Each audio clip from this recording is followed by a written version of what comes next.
Breaking news, Israel కు big shock ఇవ్వబోతున్నాయి Arab దేశాలంటూ తీవ్రమైన చర్చ జరుగుతోంది. ఎందుకంటే నేటో తరహాలో కూటమిగా ఏర్పడే ఆలోచనలు అరబ్ దేశాలున్నాయంటూ కూడా తీవ్రమైన చర్చ జరుగుతోంది.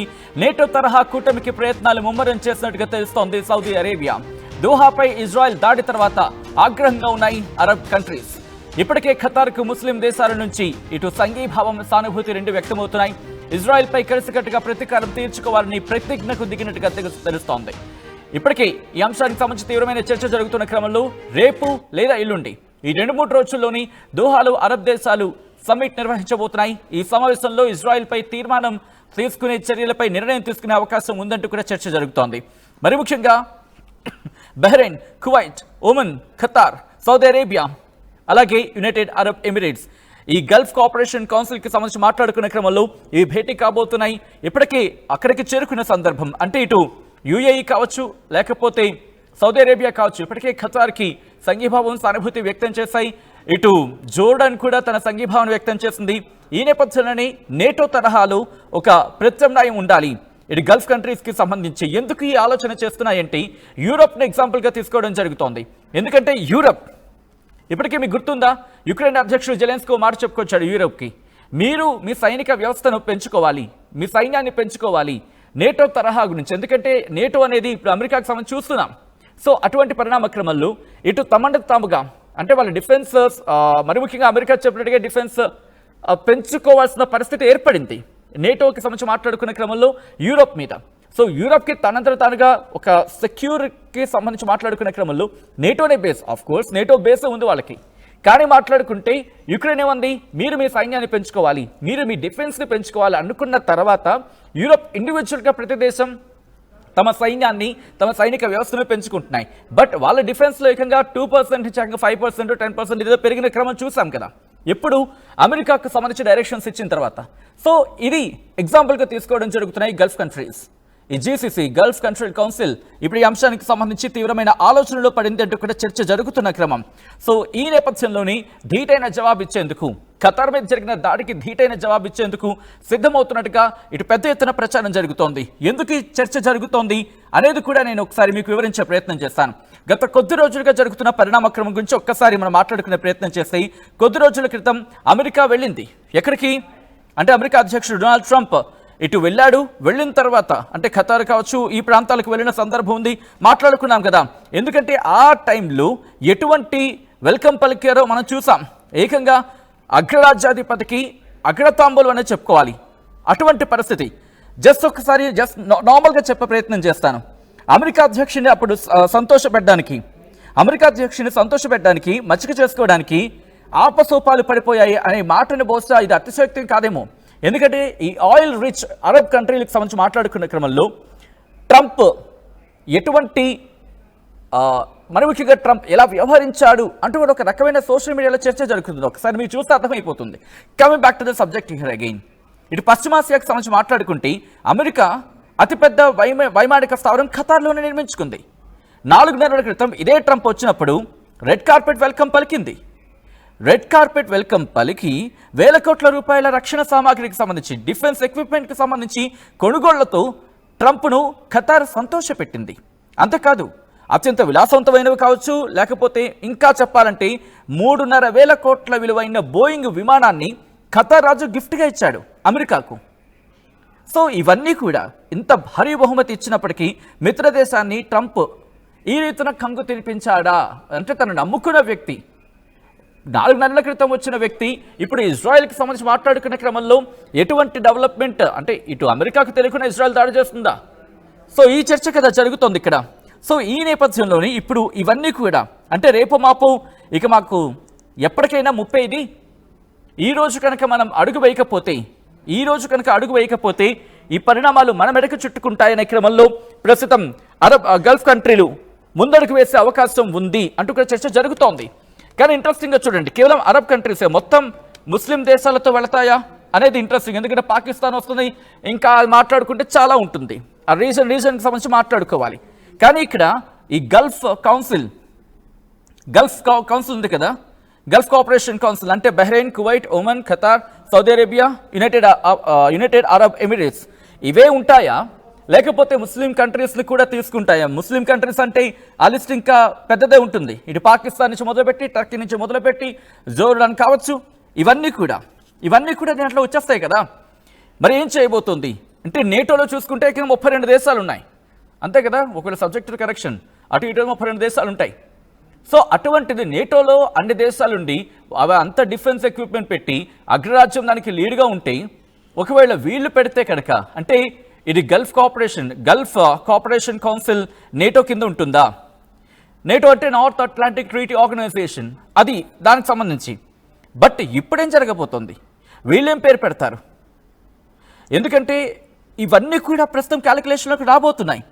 And at the same time వీళ్ళు ఎవరిని చేర్చుకుంటారు? లేకపోతే ఇంకొక చర్చ కూడా జోరందుకుంటోంది. అదేంటది? ఒక్కసారి ఆలోచించే ప్రయత్నం చేద్దాం. ఆ చర్చకు సంబంధించి సోషల్ మీడియాలో జరుగుతున్న చర్చను నేను విమర్శించే ప్రయత్నం చేస్తున్నాను. ఏంటది? అమెరికాకు వ్యతిరేకంగా రష్యా ఉంది కాబట్టి, రష్యా ఇప్పటికే డిఫెన్స్ పరంగా చాలా దృఢంగా ఉంది కాబట్టి, ఇటు బ్రిక్స్లోకి చేరుతాయా? బ్రిక్స్లోకి జీసీసీ చేరుతుందా? ఇంట్రెస్టింగ్ కాంబినేషన్ గురించి మాట్లాడుకుంటున్నామండి. ఇటు బ్రిక్స్లోకి జీసీసీ కనుక జాయిన్ అయితే, అఫ్కోర్స్ ఆ చర్చ కనుక జరిగింది అనుకుందాం, ఇంకా దృఢం అవుతుంది. బ్రిక్స్లో అంటే Brazil, Russia, India, China, south Africa, వీటితో పాటు మరికొన్ని దేశాలు ఉన్నాయి జాయిన్ అయిన పరిస్థితి. బ్రిక్ కాస్త బ్రిక్స్ అయింది. ఈ బ్రిక్స్ని కాస్త ఇటు అగ్రరాజ్యం ఎటువంటి ఇబ్బందులు గురి చేస్తుందంటూ చర్చ జరుగుతున్న క్రమం. సో ఇక్కడి నుంచి ఇప్పుడు మేము కూడా బాధితులం కాబట్టి మేము మీతో జత కడతామని చెప్పి బ్రిక్స్కి జీసీసీ తోడైంది అనుకుందాం ఫర్ ఎగ్జాంపుల్. అప్పుడేం జరగబోతుంది? సో వీటి గురించి కదా చర్చ జరుగుతోంది. ఇప్పుడు ఇవి ఆల్టర్నేటివ్ గురించి ఆలోచిస్తున్నాయట. అంటే ఇంతవరకు ఓకే, కానీ ఇప్పుడు కనుక ఏమైనా తేడా కొడితే పరిస్థితి ఏంటి? ఇక్కడ చూడండి, జీసీసీకి సంబంధించి మాట్లాడుకునే క్రమంలో ఏవో ఉన్నాయి? Bahrain, Kuwait, Oman, Qatar, Saudi Arabia, United Arab Emirates. మరి వీటితో పాటు ముస్లిం కంట్రీస్గా పూర్తిగా రంగంలోకి దిగుతాయా? పూర్తిగా రంగంలోకి దిగితే పరిస్థితి ఏంటి? దాని గురించి కదా మాట్లాడుకుంటోంది. ఎందుకంటే ఇవన్నీ పక్కపక్కనే ఉంటాయి. ఆ మ్యాప్ని కరెక్ట్గా అబ్జర్వ్ చేస్తే ఇవన్నీ పక్కపక్కనే ఉంటాయి. మీరు చూడొచ్చు, దీంట్లో యమన్ మళ్ళీ ఎక్కడా లేదు. యమన్ లేదు, ఎక్కడున్న బహ్రెయిన్ ఉంది. దాంతోపాటు మూల మనకు కనిపిస్తూ ఉంటాయి. బహ్రెయిన్ ఉంది, ఖతార్ పక్కన ఉంటుంది బహ్రెయిన్. దాంతోపాటు కువైట్ ఉంది, ఖతార్ ఉంది. అఫ్కోర్స్ ఇప్పుడు బాధిత దేశంగా మాట్లాడుకుంటున్న నేపథ్యం సౌదీ అరేబియా ఉంది అండ్ యునైటెడ్ అరబ్ ఎమిరేట్స్. అంటే మాట్లాడుకుంటే ఈ రీజన్ ఏది? Israel down. దీంట్లో ఇరాక్ని కలపట్లేదు, జోర్డాన్ని కలపట్లేదు, ఇరాన్ని కలపట్లేదు, ఆఫ్ఘనిస్తాన్ పేరు లేదు, పాకిస్తాన్ పేరు లేదు. ఈజిప్ట్కి సంబంధించి ఎక్కడ అఫ్కోర్స్ ఎప్పుడు కలిసే సందర్భం కాదనుకోవచ్చు. దాంతోపాటు మరిన్ని ఇటు కిర్గిస్తాన్, తజికిస్తాన్, తుర్కమెనిస్తాన్, ఉజ్బెకిస్తాన్, ఇవన్నీ కూడా అజర్బైజాన్, కజకిస్తాన్, ఇవి ఎక్కడ మాట వినిపించట్లేదు యాజ్ ఆఫ్ నౌ. మరి జీసీసీకైనా వెళ్తారా? జీసీసీ నేటోకైనా వెళ్తుందా? లేదు, మరికొన్ని ఈ జీసీసీ నేటో అని పేరు పెట్టుకున్నా, లేకపోతే ఈ జీసీసీ గల్ఫ్ కోఆపరేషన్ కౌన్సిల్ మళ్ళీ బ్రిక్స్లో చేరుతుందా? బ్రిక్స్ ఎందుకంటే ఇక్కడ మాట్లాడుకునే నేపథ్యంలో రష్యాకి మళ్ళీ ఇజ్రాయెల్కి కాస్త ర్యాపో ఉంది, లేకపోతే కాస్త స్నేహపూర్వక సంబంధం ఉంది అంటూ కూడా ఒక చర్చ జరుగుతోంది కదా. సో ఈ ఇజ్రాయెల్ ఇప్పుడు దాడి చేస్తుంది కాబట్టి ఇజ్రాయెల్ అక్కడ మిత్రదేశంగా ఉన్న రష్యాతో ఇవి మళ్ళీ జతకట్టేందుకు సిద్ధమవుతాయా? చూడండి, ఇటు ఏమంటారు, ఈ గ్లోబల్ సినారియోస్ గురించి మాట్లాడుకుంటే చాలా చాలా ఇంట్రెస్టింగ్గా ఉంటుంది. శత్రువు మిత్రుల్లా కనిపిస్తూ ఉంటారు, కానీ మిత్రుడు కాస్త శత్రువులా కనిపించే క్షణం కాకపోవచ్చు. అంటే వాడు మిత్రుడే, కానీ ఈక్వేషన్స్లో ఎక్కడో ఈ జియో పాలిటిక్స్ చూసినప్పుడు వాడు ఫ్రెండే, కానీ ఎక్కడో ఈక్వేషన్స్ చూసినప్పుడు వీడి ఫ్రెండే కానీ ఇప్పుడు వీడు పట్టించుకోకూడదు అనే రకంగా ప్రవర్తిస్తూ ఉంటాయి. అలాగే వీడి శత్రువే, కానీ శత్రువుకి ఇంకో శత్రువు అన్నప్పుడు వీడు నా మిత్రుడు. ఈ కాంబినేషన్. సో దాంతోపాటు ఇంతవరకు నాకు దోస్తు అన్నవాడు వీడు నాకు సడన్గా దుష్మన్ అంటాడు. ఎవరి గురించో మీకు అర్థమైపోయి ఉంటుంది. సో ఇప్పుడు జియో పాలిటిక్స్ చాలా సాధారణంగా తెలుగులో ఒక మాట మాట్లాడుతుంటే చాలా రమ్స్గా ఉన్నాయనే చెప్పుకోవాలి. ఇప్పుడు పరిస్థితులు చూస్తూ ఉంటే దానికి రెట్టింపుగానే మాట్లాడుకోవాలి. ఎందుకంటే GCC Gulf cooperation council, remember Gulf cooperation council కనుక నిర్ణయం తీసుకుంది అనుకుందాం, అది యూరోప్ మీద ప్రభావం చూపించింది అనుకుందాం, ఇంకేమైనా ఉందా? ఇప్పటికే ఏదో అంటూ ఉంటారు కదా, మూడుగా లెక్క మీద తాటికే పట్ట చందంగాను. ఎందుకంటే యూరోప్కి దీనికి సంబంధం లేదు. బట్ రష్యాకి సంబంధించి ఇంపాక్ట్ పడినప్పుడు యూరోప్ మీద ఏ స్థాయిలో ప్రభావం పడిందో, ఇప్పుడు ఇజ్రాయెల్కి సంబంధించి జరిగే పరిణామ క్రమాల మీద ఇప్పుడు అంతర్జాతీయ సమాజం ఒక అడుగు ముందుకు వేసి రాకపోతే అంతర్జాతీయ సమాజం అంటే నేను ఎవరిని ఉద్దేశించి అంటే మీకు అర్థమైపోతుంది ఈ పాటికి. సో వాళ్ళు కనుక ముందొచ్చి అరే బాబు నువ్వు చేసిన తప్పురా నాయన అని చెప్పి ఎక్కడో దగ్గర దీన్ని అంటే ఆల్రెడీ కెలికి వదిలేసింది, ప్రపంచాన్ని మొత్తం కెలికి వదిలేసిందని చెప్పుకోవాలి. ఇప్పుడు ఈ సమాజాన్ని ఏకతాటి మీద తీసుకొచ్చి నేను బాంబులు వేసేస్తాను, నేనే నాదే పగలు నాదే ప్రతీకారం, నేనే ఇక్కడేదో రాజ్యాన్ని పాలించాలని కూడా స్వభావంతో వెళితే చూసేందుకు అండ్ వాటిని తట్టుకునేందుకు సిద్ధంగా లేవు. ఇప్పుడు జీసీసీకి సంబంధించి కూడా అంతే. రిమెంబర్, ఇప్పుడు ఈ కొట్టిన దెబ్బ గురించి మాట్లాడుకుంటున్నాయి, ఇజ్రాయెల్ మా మీద దాడి చేస్తుందని చెప్పి. బట్ ఇదే ఖతార్ మీద ఇరాన్ కూడా గతంలో దాడి చేసింది. కానీ ఎప్పుడు ఇటువంటి రిపర్కషన్స్ అంటే ఇటువంటి ప్రతికూల పవనాలుగా మాట్లాడుకుంటున్న అంశాలు అప్పుడు చర్చలో లేవు. ఈరోజు ఇజ్రాయెల్ కూడా అదే ప్రశ్నిస్తోంది. పాకిస్తాన్లో జరిగిన దాడి కావచ్చు, ఆఫ్ఘనిస్తాన్లో జరిగిన దాడి కావచ్చు, అంటే బిన్ లాడెన్కి సంబంధించి, ఉసామా బిన్ లాడెన్కి సంబంధించి అప్పుడు మాట్లాడలేదే, అప్పుడు ఎందుకు ఖండించలేదు ఈ దేశాలు? ఇండైరెక్ట్గా పాకిస్తాన్ అంటున్నాయి, అప్పుడు ఖండించలేదు, ఇప్పుడు నీకు ఖండన గుర్తొచ్చిందా అని చెప్పి ప్రశ్నిస్తున్నాయి. టర్కీని ఇక్కడ ప్రశ్నిస్తున్న సందర్భం, ఇదే పాకిస్తాన్ని ప్రశ్నిస్తున్న సందర్భం. కానీ ఇంట్రెస్టింగ్గా ఇప్పుడు ఇదే ఖతార్ పాకిస్తాన్ని పట్టించుకుంటుందా? ఖండనకైతే ఓకే, పాకిస్తాన్ అయితే ఖండించింది. బట్ పాకిస్తాన్ ఖండించిన నేపథ్యంలో ఇటు నేటోలోకి పాకిస్తాన్ని తీసుకుంటుందా? Interesting question. పాకిస్తాన్ నేటోలో అంటే ఒకవేళ జీసీసీకి సంబంధించి నేటో అంటున్నారు కాబట్టి జీసీసీ నేటో అనుకుందాం. ఈ గల్ఫ్ కోఆపరేషన్ కౌన్సిల్కి సంబంధించిన NATO, GCC NATO for suppose అనుకుందాం ఒక పేరు ఇచ్చి. దీంట్లో Pakistan తీసుకుంటుందా? టర్కీని తీసుకుంటుందా? జోర్డాన్ని తీసుకుంటుందా?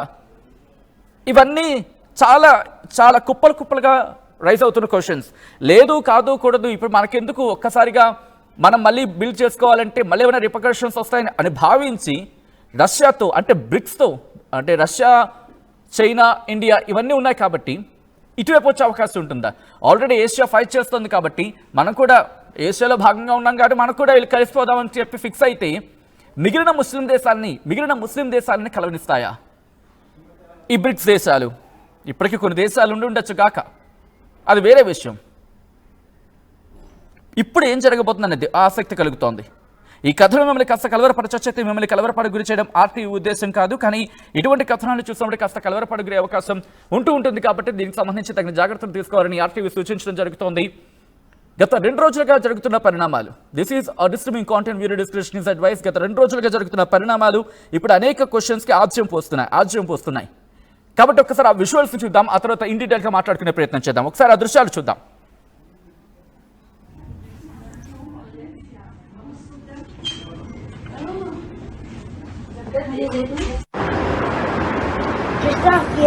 No lo sé.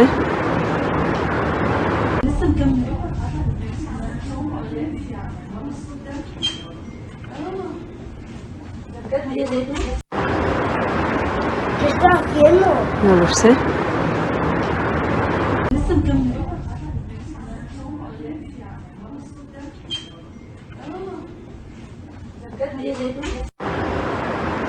¿Qué está haciendo? No lo sé.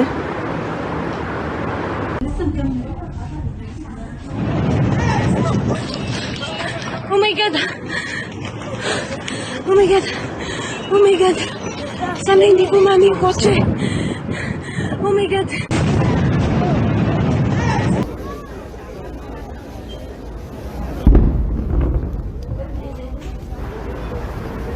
¿Qué está haciendo? No lo sé.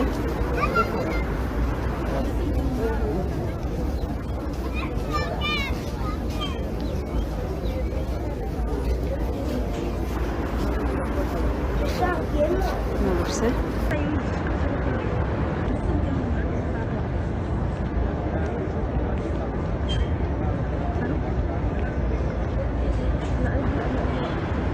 ¿Qué está haciendo? No lo sé.